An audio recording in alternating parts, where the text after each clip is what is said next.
Поваренная соль. Это самая дешевая разновидность соли. Поваренная соль добывается из минерала галлита в соленых озерах или из-под земли, а затем вываривается.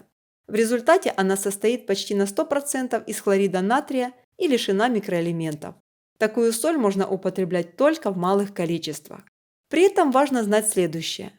Любая соль, которая прошла термическую обработку, перестает быть источником ценных минералов. При термической обработке кристаллическая решетка минералов разрушается и нарушается природная структура. Такие минералы очень плохо усваиваются. Каменная соль экстра. Содержит минимум 99,7% хлорида натрия. Ее высушивают при огромных температурах, свыше 650 градусов. Затем соль очищают от примесей и осветляют с помощью химических веществ. Естественно, после всех этих операций структура молекул разрушается, и экстра перестает быть природным соединением, которое легко усваивается организмом человека. Каменная соль.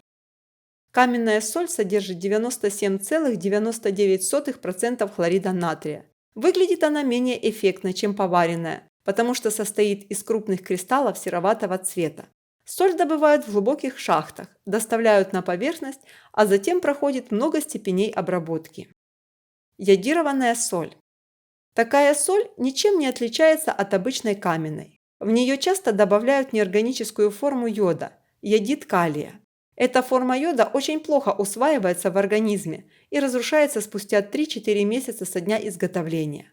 Даже если производитель добавляет в состав более устойчивую форму йода йодат калия, это все равно неорганический йод, который почти не усваивается. Для справки, йодид и йодат калия образуются в результате взаимодействия йодноватой кислоты и металла калия. И самое главное, для усвоения организмом йода нужны еще 5 микроэлементов – медь, цинк, железо, кобальт, селен. Без них йод организмом усваиваться не будет. Черная соль. Несмотря на свое название, она на самом деле темно-серого цвета. Этот цвет является результатом обжига при высокой температуре каменной соли и кристаллов, полученных из соленых озер. Продукт напоминает по составу нашу каменную соль, но отличается специфическим привкусом. Это заслуга содержания соединений серы. Как делают черную соль без запаха? Для ее приготовления берется каменная или поваренная соль, смешивается с мукой, помещается в мешки и отправляется в огненные печи. Там соль прокаливают до черного цвета. Такая соль не имеет специфического запаха сероводорода. Как делают черную соль с запахом? Закупают техническую розовую соль и смешивают ее с грязью, взятую с дна водоема. Оттуда и запах водорода. Затем эта соль помещается в металлические бочки и обжигается в печи. Это делается якобы с благородной целью, чтобы насытить соль минералами и в частности серой. Однако, как мы уже упоминали выше, при термической обработке кристаллическая решетка минералов разрушается и нарушается природная структура минерала. Такие минералы очень плохо усваиваются в организме и могут оседать в почках. Чтобы убедиться в вышесказанном, достаточно поместить черную соль в прозрачный стакан с водой и размешать.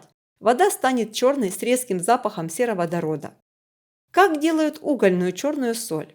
Ее делают из обычной каменной путем обжига на углях, березовых досках или в специальных печах. Производители говорят, что наличие угля делает этот вид соли особенно полезным, так как она способствует выведению из организма токсинов и вредных шлаков. Это тоже маркетинговый ход, учитывая, что съедать вы ее сможете не более щепотки в день. Для справки. Натуральная черная гималайская соль стала такой из-за наличия в составе сульфита железа. Гималайская розовая соль. Розовую соль промывают, сушат, дробят и поставляют на рынок в виде порошка кристаллов светло- и насыщенно-розового цвета. Ее цвет варьируется от чисто белого до различных оттенков розового и красного, в зависимости от количества калия хлорида и оксида железа в ее составе. Производитель заявляет, что соль богата минералами и содержит все 84 основных микроэлемента. Однако их процент настолько мизерный, что пользы от них нет. Смотрите таблицу на экране. Минеральный состав гималайской соли. Хлорид натрия, поваренная соль 95-98%. Полигатит, водный сульфат калия, кальция и магния 2-4%. Фтор, 0,01%, йод 0,01%, прочие микроэлементы в мизерных количествах. Миф относительно 84 элементов.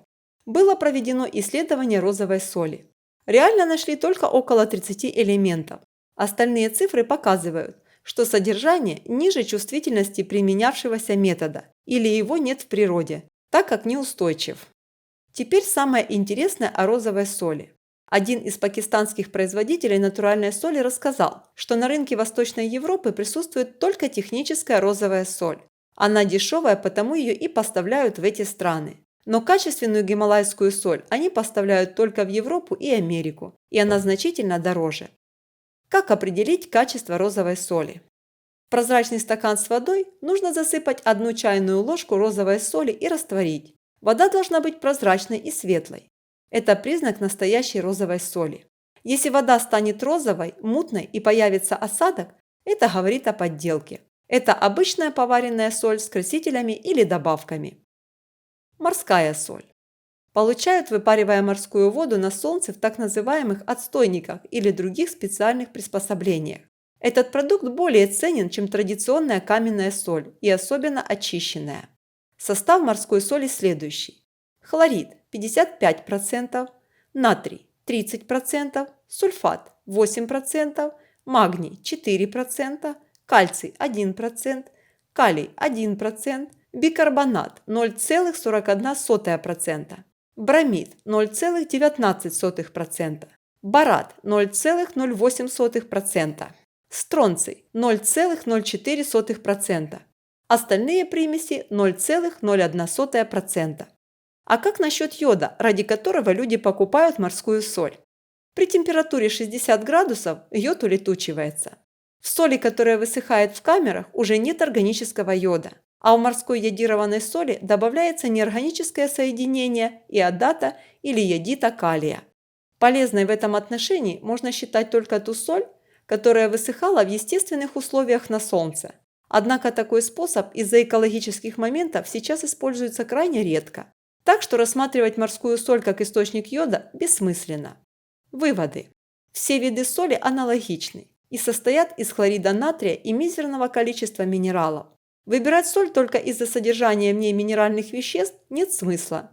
Эти количества незначительны по сравнению с тем, сколько вы их получаете из пищи. В соотношении цена-качество лучше всех морская соль. В составе морской соли меньше натрия и значительно больше других минералов. Относительно экзотических видов соли с точки зрения здоровья нельзя сказать, что какая-то из них обладает большими преимуществами, чем простая морская соль. А что вы думаете об этом? Какая соль лучше всех? Напишите об этом в комментариях.